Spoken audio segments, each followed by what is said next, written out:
na macho, kwa mioyo iliyopotea.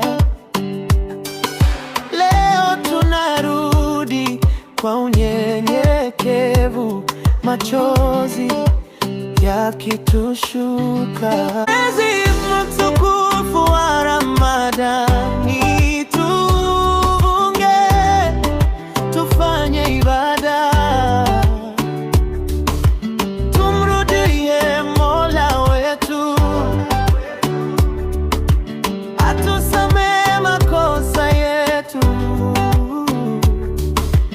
atusamehe viumbe wake.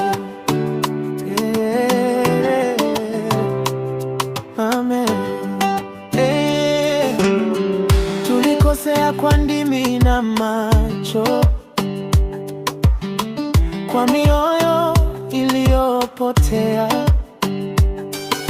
Leo tunarudi kwa unyenyekevu, machozi yakitushuka.